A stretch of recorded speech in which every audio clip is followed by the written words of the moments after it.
கையெடு. ஐயா, என்ன? லீலாமா இருந்த இடத்துக்கு இது வரைக்கும் 10-15 பேர் வந்துட்டு போயிட்டாங்க. ஆனா லீலாமா கூட தான் ஐயா ரொம்ப நெருக்கமா பழகுறாரு. நெருக்கமானா? இந்த வீட்டில் எனக்கு இருக்கிற எல்லா உரிமையும் உனக்கும் இருக்குதுன்னு ஐயா அம்மா கிட்ட சொன்னாருங்க. இந்த வீட்டு எஜமானியா நினைக்கணும்னு என்கிட்ட சொன்னாருங்க. சொல்றேன்னு தப்பா நினைக்காதீங்க. முடிஞ்சா இங்க வேலைக்கு அனுப்பாதீங்க. நீ எல்லாம் என் பொண்டாயிட்ட நான் எப்படி நடத்தணும் அட்வைஸ் பண்ற அளவுக்கு ஆயிடுச்சு. எல்லாம் என் நேரம். ஐயோ, என்ன காப்பாத்துங்க, யாருமே இல்லையா? என்னை விட்டுடுங்க, விட்டுடுங்கன்னு சொல்றேனே. ஐயோ, என்ன காப்பாத்துங்க. இதெல்லாம் இங்க சகஜம்தான். நீங்க போங்க, நான் பாத்துக்கிறேன். என்ன காப்பாத்த யாருமே இல்லையா? போலாம். Madam, madam. யாரு? வாங்க வாங்க. இளவரசி மேடம் இருக்காங்களா? இருக்காங்க. ஆமா, என்ன மேனேஜர், ஒரு நேரம் காலம் இல்ல, சண்டே கூட வந்து டிஸ்டர்ப் பண்றீங்க. இல்ல மேடம், நாளைக்கு யூனியன் மெம்பர்ஸோட மீட்டிங் இருக்கு. ஓ மேடம், முதல்ல ஏன் சொல்லலன்னு என்கிட்ட கோச்சிப்பாங்க. அதான் இந்த ஃபைல்ஸ் எல்லாம் கொடுத்துட்டு போலான்னு வந்தேன். சரி, என்கிட்ட கொடுங்க, நான் கொடுத்துடுறேன். Okay madam.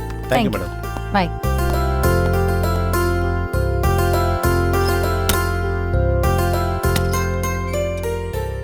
ஹேய், குளிச்சிட்டு ரெடி ஆயிட்டியா நீ?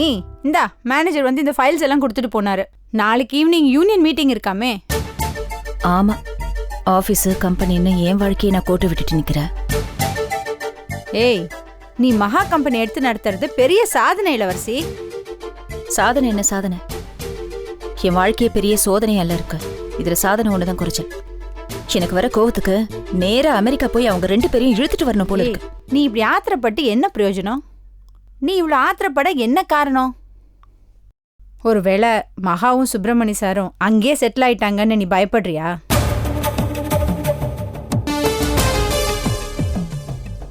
அந்த பயமும் இருக்கத்தான் செய்யுது. சரி, அப்படி அவங்க அங்கேயே செட்டில் ஆயிட்டாங்கன்னு தெரிஞ்சா உன்னால என்ன பண்ண முடியும்? நானும் ராஜலட்சுமியும் எங்கேயாவது கடல்ல விழுந்து செத்துருவோம். ரொம்ப நல்ல பதில்டி.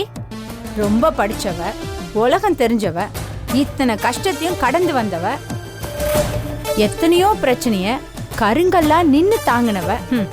பிரமாதமான முடிவை சொன்ன பத்தியா? ரொம்ப பிரமாதமா. இங்க பார், உனக்கு அட்வைஸ் பண்ற அளவுக்கு எனக்கு திறமை கிடையாது.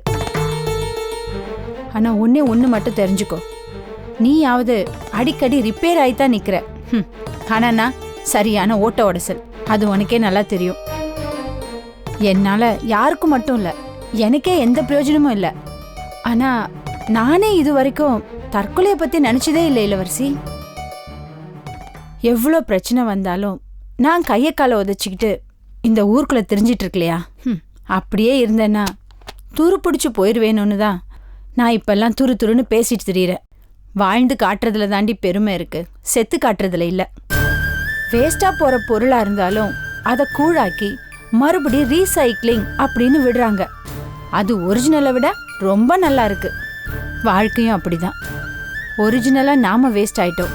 நம்ம ரீசைக்ளிங் வாழ்க்கையாவது சந்தோஷமா அடுத்தவங்களுக்கு பயன்படுற மாதிரி இருக்கட்டுமே இளவரசி. இந்த வாழ்க்கையில எப்போ எது வேணாலும் நடக்கலாம். பிரச்சனையை சந்திக்கிறதுல சமாளிக்கிறதுல தான் நம்ம திறமையும் கவனமும் இருக்கணும். ஓடி ஒளியறதுலையோ செத்து மடியறதுலையோ இல்லை இளவரசி. மகா கம்பெனியை எடுத்து லாபகரமா நடத்தி காட்டுறேன்னு நீ சேலஞ்ச் பண்ணிருக்க. அத முதல்ல செஞ்சு முடி. அது வரைக்கும் திடமா இரு. வேற எதை பத்தியும் யோசிக்காதடி.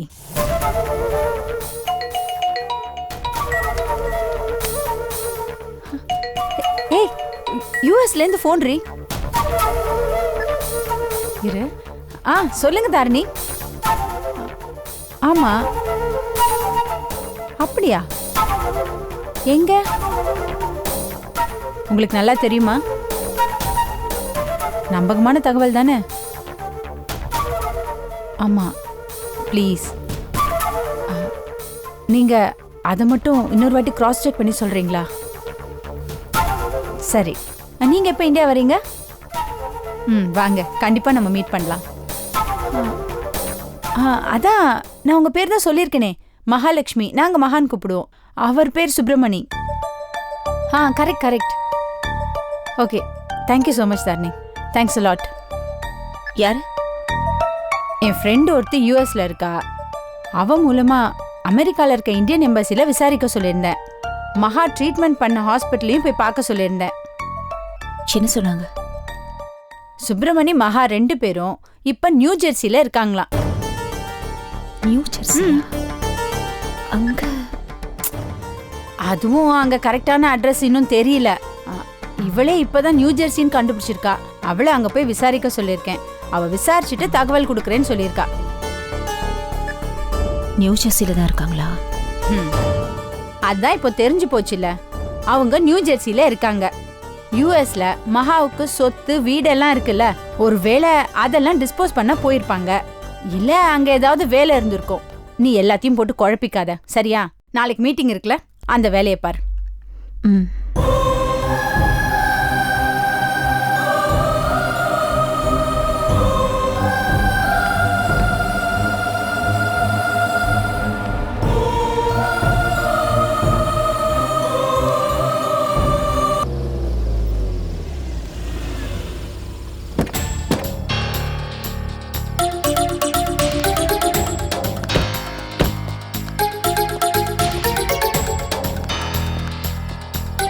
லீலா, சாரிம்மா, கொஞ்சம் லேட் ஆயிடுச்சு. கொஞ்சம் இல்லை சார், ரொம்பவே லேட் ஆயிடுச்சு. மணி 7 ஆகுது. சரி சரி, நீ குழந்தைய கூப்பிட்டு கார்ல கிளம்பு, மத்தது காலையில பேசிக்கலாம். Okay sir. பவுனு, பவுனு. ஐயா ஐயா குழந்தைய கூட்டிட்டு வாமா, லீலாமா கிளம்புறாங்க. ஐயா அது வந்துங்க ஐயா. என்ன? குழந்தை இல்லையா? குழந்தை இல்லையா? என் குழந்தை எங்க? 4 மணி வாக்குல இவங்க வீட்டுக்கார் வந்தாரையா.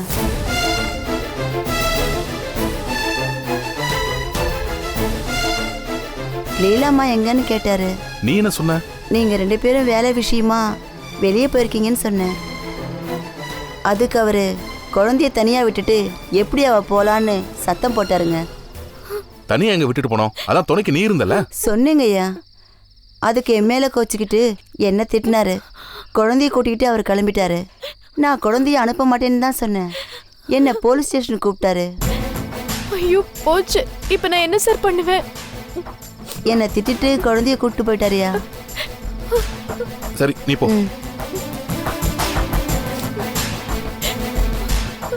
லீலா, இப்ப எதுக்கு அழற? வீட்டுக்கு போனா பெரிய சண்டை இருக்கு சார். என் புருஷனை பத்தி உங்களுக்கு தெரியாது. அவரு ரொம்ப கோவக்காரரு. டக்குன்னு அடிச்சிடுவாரு சார். நிறைய அவர்கிட்ட நான் அடி வாங்கியிருக்கேன் சார். அப்படியா? அவர் இங்க வருவாருன்னு நான் கொஞ்சம் கூட எதிர்பார்க்கல சார். குழந்தைய வேற தூக்கிட்டு போயிருக்காரு. இப்போ என் மேல கொலை வெறியில இருப்பாரு சார். லீலா, இதுல கோபப்படுறதுல என்னமா இருக்கு? எதுக்காக ஆடுற? ஆபீஸ் வேலை தானே 2 பேரும் போனோம். ஆபீஸ் வேலைனா முன்ன பின்ன தான் இருக்கும். இதெல்லாம் பார்த்தா எந்த பொண்ணும் எங்கேயும் வேலைக்கு வர முடியாதுமா. வேலை செய்ய கசக்குது, ஆனா 20,000 சம்பளம் மட்டும் இனிக்குதா சார்? அப்படி நான் சொல்லலம்மா, உன் புருஷன் போய் கேளு, புரியுதா? சார் டபர், முதல்ல அழாத, கண்ணத்தோட கண்ணத்தோட சொல்றேன். நான் சொல்ற மாதிரி செய். போன உடனே உன் வீட்டுக்காரு என்ன கேட்பாரோ ஏது கேட்பாரோன்னு நினைச்சு பயப்படாத. சண்டைய முதல்ல நீ ஆரம்பிச்சிரு சார். அது ஒரு டெக்னிக்மா. அடுத்தவங்க என்ன கேட்பாங்க எப்ப கேட்பாங்கன்னு நாம பயந்துகிட்டு இருந்தா நமக்கு தான் டென்ஷனு. அதனால முதல்ல சண்டை ஆரம்பிச்சிடணும். நீ வீட்டுக்கு போனதும் சண்டையை நீ தான் ஆரம்பிக்கிற சார். நீ சண்டையை ஆரம்பிச்சு கடகட நான் சொன்னதெல்லாம் செய்யுமா. உன் புருஷனை பேசவே விடாத. அவன் இன்னைக்கு நீ உண்டு இல்லைன்னு பண்ணிடு. அப்பதான் அவன் வாயை அடைக்க முடியும், அவங்கிட்ட நீ தப்பிக்க முடியும். எனக்கு ரொம்ப பயமா இருக்கு சார். நான் சொன்னபடி அந்த டெக்னிக் மட்டும் நீ செய். அப்புறம் நீ அவனுக்கு பயப்பட வேண்டியதில்ல, அவன் தான் உனக்கு பயப்படுவான். சார் தைரியமா இருமா, நாம சாதிக்க வேண்டியது நிறைய இருக்கு. நம்ம 2 பேரும் சேர்ந்து போக வேண்டிய பயணம் ரொம்ப தூரம் இருக்குமா. கிருஷ்ணாவுக்கெல்லாம் பயந்தா வேலைக்காகுமா? தைரியமா போ, நான் சொல்றபடி செய். நாளைக்கு காலையில நீயே வந்து சார் நீங்க சொன்னது கரெக்ட்னு சொல்றியா இல்லையான்னு பாரு. இன்னைக்கு என்ன தேதி? 1ஆம் தேதி சார். அப்புறம் என்ன, காலையில நான் உனக்கு கவர்ல போட்டு ஒரு ஆயுதம் கொடுத்தேன்ல, அந்த ஆயுதத்தை பத்திரமா தானே வச்சிருக்க? ஆமா சார். அந்த ஆயுதத்தை பயன்படுத்து. அந்த ஆயுதத்தால ஒரே அடி, அதுக்கு மேல அவனால ஒரு வார்த்தை கூட பேச முடியாது. அப்படியே வாயடிச்சு போயிடானா இல்லையா பாரு. நீ கிளம்புமா, கிளம்புமா, தைரியமா போமா, போ. வரேன் சார்.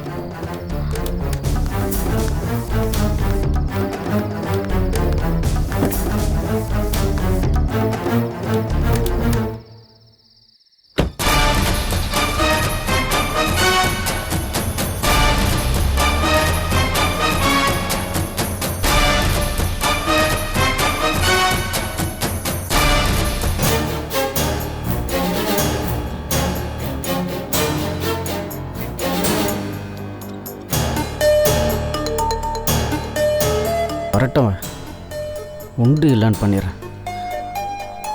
குழந்தைய தனியாக விட்டுட்டு இந்த சைக்கோட ஊர் சுத்த போயிட்டான். வரட்டும், வச்சுக்கிறேன்.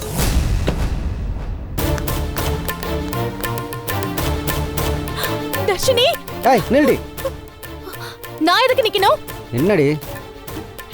குழந்தைய நான் ஆபீஸ்க்கு கூட்டிட்டு போயிருந்தேன். ஏன் பெர்மிஷன் இல்லாம நீங்க குழந்தைய கூட்டிட்டு வந்திருக்கீங்க? அதுக்கு என்ன அர்த்தம்? உன் பெர்மிஷனா? என்னடி ஓவரா சொல்ற? துள்ளாம ஏன் ஆபீஸ்க்கு வந்து நான் இல்லாத நேரத்துல என்ன இன்சல்ட் பண்ணிட்டு குழந்தைய தூக்கிட்டு வந்திருக்கீங்க? நியாயமா பார்த்தா உங்க மேல என் குழந்தைய கடத்திட்டீங்கன்னு போலீஸ்ல கம்ப்ளைண்ட் கொடுக்கலாம். என்னடி வளர்ற? பின்ன குழந்தைய கொண்டு போய் கான்வென்ட் ஸ்கூல்ல விட்டு பாருங்க. நம்ம குழந்தைய இருந்தாலும் அவங்க பெர்மிஷன் இல்லாம குழந்தைய தூக்கிட்டு வர முடியாது, அடிச்சு விரட்டிடுவாங்க. அந்த மாதிரி தான் இதுவும். இன்னொரு வாட்டி நீங்க ஆபீஸ்க்கு வந்தீங்கன்னா என்கிட்ட ஃபோன் பண்ணி பெர்மிஷன் கேட்கணும். இதோ பாரு, பர்மிஷன் கேட்கணுமாம்ல பர்மிஷனு? ஏய், நான் இந்த குழந்தைக்கு அப்பேன், உன் புருஷன். அந்த கெத்தெல்லாம் இதோ இந்த வீட்டுக்குள்ளதான். கிருஷ்ணாவோட பொண்டாட்டின்னு யாரும் சலுகை கொடுத்து எனக்கு வேலை கொடுக்கல. ஏன் சொந்த கால்ல நான் நிக்கிறேன்.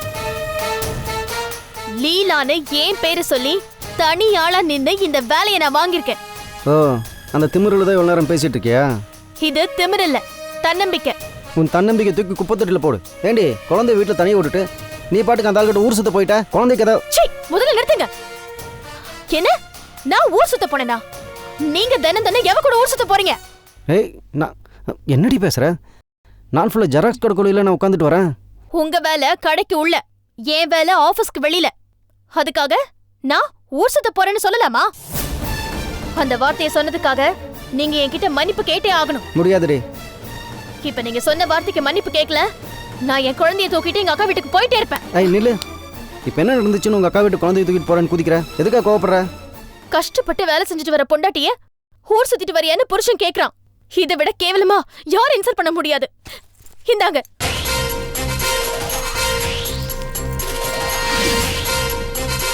இதோ முதல் மாச சம்பளம் 20,000 ரூபாய். உங்க பாஷையில சொன்னா நான் ஊர் சுத்தி சம்பாதிச்ச சம்பளம். இந்தாங்க, புடிங்க.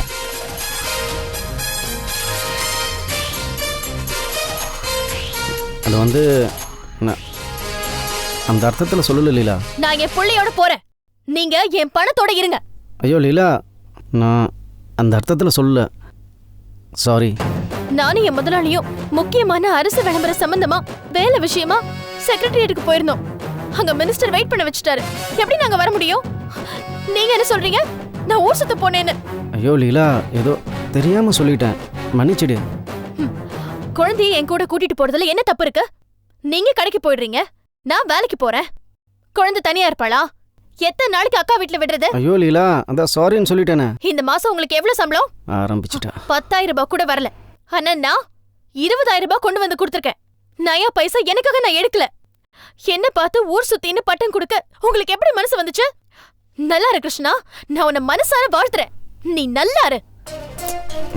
ஐயோ லீலா, நான் ஏதோ ஒன்று சொல்ல போய் நீ அதை தப்பாக புரிஞ்சிட்ட. போலீஸு சிட்டிக்குள்ளே நைட் முழுக்க ரவுண்ட் சுடுது, அது கூட ஊர் சுற்றுறது தான். மேலே இந்த சேட்டலைட் இருக்க, அது கூட எப்போ பார்த்தாலும் சதா சுற்றிட்டே இருக்கு, அது கூட ஊர் சுற்றுறது தான். எல்லாமே நல்ல விஷயத்துக்கு தானே. அதாவது நான் என்ன சொல்ல வரேன்னா, மன்னிச்சிடலீலா. குடும்பங்கிறது கணவன் மனைவி 2 பேருக்குமே சம உரிமை உள்ள ஒரு பந்தம். இங்க யாரும் யாருக்கும் அடிமை இல்ல. கணவனுக்குள்ள அதே உரிமை மனைவிக்கும் இருக்கு.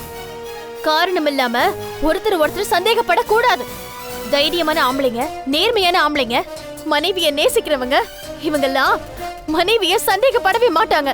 கோழைங்க தான் சந்தேகப்படுவாங்க. கோழைங்க தான் பொண்டாட்டிய ஊர் சுத்தின்னு சொல்லுவாங்க.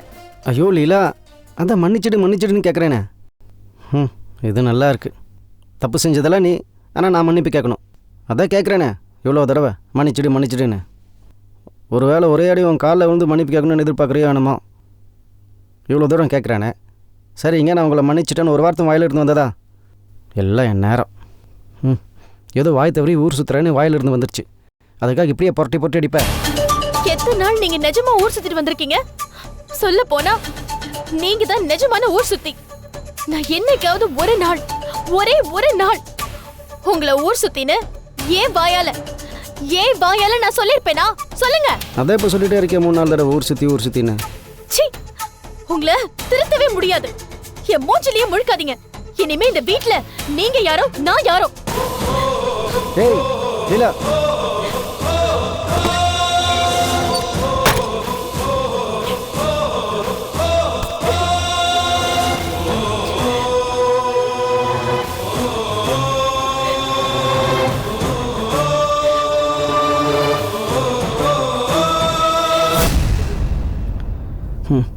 என்னடா இது, இவ்வளோ நம்ம காலில் விழ வைக்கணும்னு பார்த்தா கடைசியில் நம்மளை காலில் விழ வச்சுட்டாலே. சம்பள பணத்தை வர கொடுத்து என் வாயை அடைச்சிட்டான். இவ்வளோ அடக்கவே முடியாதோ. இந்த தடவை விட்டுலாம், அடுத்த தடவை பார்த்துக்கலாம்.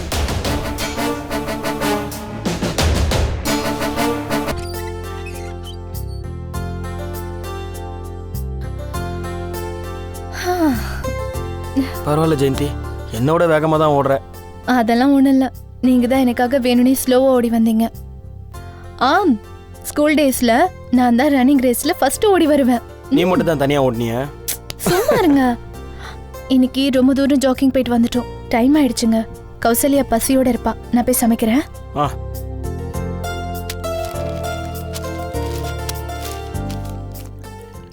ஏய், என்ன பண்ணிட்டு இருக்க? உன்னை யார் இதெல்லாம் பண்ண சொல்றா? ஏம்மா ஏன் இப்படி உன்னை கத்துறீங்க? யார் இப்ப சமைக்க சொன்னா? நான் சொன்னேனா? என்ன என்னாச்சு ஜெயந்தி? பாருங்க, இவ சமைச்சிட்டு இருக்கா. நீ ஏன் இதெல்லாம் பண்ற? முதல்ல உட்காரு. போய் உட்காரு. அது இல்லம்மா. வந்து உட்காருன்னு உட்காரு சொல்றேன்ல. கௌசல்யா, வா. உட்காரு. டாக்டர் எந்த வேலையும் செய்யக்கூடாதுன்னு சொன்னாங்களா இல்லையா? அப்படி சொல்றது அவங்களோட வேலை. அதுக்காக வீட்டு வேலையெல்லாம் செய்யாம இருக்க முடியுமாம்மா? அதெல்லாம் ஒன்றும் செய்ய வேணாம். நீ உட்காரு, நாங்கள் எல்லா வேலையும் செய்கிறோம். அதுதான் ஐயா கஷ்டமா இருக்கு. நான் ஒரு படிப்பறிவு இல்லாதவ. என்ன போய் தங்கத்தட்டுல வச்சு தாங்குறீங்க. அதுதான் ஐயா தாங்க முடியல. ஏன் உன்னை பத்தி நீ எப்படி எல்லாம் பேசுற? எல்லார்கிட்டயும் ஒரு நல்லதும் இருக்கு, ஏதோ ஒரு குறையும் இருக்கு. இவ்வளவு வசதி இருக்கிற எனக்கு குழந்தை பாக்கியம் இல்லையே. அது ஆண்டவன் உனக்கு கொடுத்துருக்கான்ல.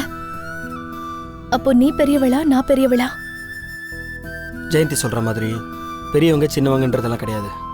ஒரு குழந்தை இல்லாமல் நாங்கள் எவ்வளோ வேதனைப்பட்டிருக்கோம் தெரியுமா? குழந்தை இல்லாததுனால ஜெயந்தி எவ்வளோ அவமானப்பட்டிருக்கா தெரியுமா? அந்த ஆண்டவனாக பார்த்து தான் உன்னை எங்ககிட்ட அமுச்சு வச்சிருக்காரு. அதனால் உன்னை வேலை வாங்கி கஷ்டப்படுத்துறதுல எங்களுக்கு விருப்பம் கிடையாது. நீ உட்காரு, உனக்காக நாங்கள் பணிவிட செய்கிறோம். குழந்தை உண்டாக்குறதுக்கு எத்தனை முயற்சி இருக்கும், அத்தனையும் நான் செஞ்சு பார்த்துட்டேன். ஏதோ ஒரு சாதாரண உடல் சம்பந்தப்பட்ட பிரச்சனையை இதை பார்க்காம இது ஒரு தீண்டத்தகாதவளாதான் இந்த சமூகம் என்ன பார்த்துச்சு. அக்கம் பக்கத்துல ரொம்ப கேவலமா பேசுவாங்க. ஒரு நல்லது கெட்டதுக்கு கூட கூப்பிட மாட்டாங்க. அப்படியே கூப்பிட்டாலும் வலுக்கட்டாயமா கேவலமா நடத்துவாங்க. என்ன எல்லாரும் என்னென்னமோ சொன்னாங்க. நான் அதை பொறுத்துக்கிட்டேன். கடைசியில இவரையும் பேச ஆரம்பிச்சுட்டாங்க. அப்பதான் என்னால பொறுத்துக்க முடியல. அதனாலதான் மத்தவங்க பார்வையில ஊட்டியில வந்து குழந்தை பெத்துக்கிற மாதிரி நாடகம் ஆடணும். ஆனா நீ திடீர்னு இப்படி ஹாஸ்பிட்டல் அட்மிட் ஆனதும் நான் பாதி செத்துட்டேன். என்னோட நம்பிக்கையே போயிடுச்சு. கவலைப்படாதீங்கம்மா. என் உயிரை கொடுத்தாவது இந்த குழந்தைய பெத்து உங்க கையில ஒப்படைப்பேன். சில சமயம் உன் மேலே நாங்கள் அக்கறை காட்டும் போது குழந்தைக்காக தான் நாங்கள் உங்ககிட்ட சுயநலமாக நடந்துக்கிறோமோ அப்படின்னு எங்கே நீ தப்பாக நினச்சிக்க போறேன்னு எனக்கும் ஒரு மாதிரி இருக்கும். ஆனால் அந்த மாதிரிலாம் எதுவும் இல்லை கௌசல்யா. எங்களுக்கு நீயும் முக்கியம். ஐயா, நான் உங்களை அப்படிலாம் நினைக்க மாட்டேங்க. நல்லவங்க யாரு கெட்டவங்க யாருன்னு தெரிஞ்சிக்க முடியாத அளவுக்கு நான் விவரம் இல்லாதவ இல்லை. நீங்கள் கவலைப்படாதீங்க ஐயா. இந்த குழந்தைய பெற்று உங்கள் கையில் கொடுத்ததுக்கு அப்புறம்தான் எனக்கு ஏதாவது கெட்டது நடக்கணும்னா அது நடக்கும் ஐயா. அப்படிலாம் பேசாத கௌசல்யா. தப்பு இல்லைம்மா. என் உசுருக்கு ஆபத்துன்னு சொன்னதும் ஐயா வந்து ரத்தம் கொடுத்துருக்காரு. இப்போ அந்த ரத்தம் தான் என் உடம்புலையும் என் குழந்தை உடம்புலையும் ஓடிட்டுருக்கு. ஆண்டவனா பார்த்து இந்த குழந்தையோட உடம்புல ஐயாவோட ரத்தத்தை ஓட வச்சு இது ஐயாக்கு சேர வேண்டிய குழந்தைன்னு ரத்தத்திலே ஒப்பந்தம் போட்டான். இனிமே இது என் குழந்தை இல்லைம்மா, உங்களுக்கு சேர வேண்டிய உங்க குழந்தைமா.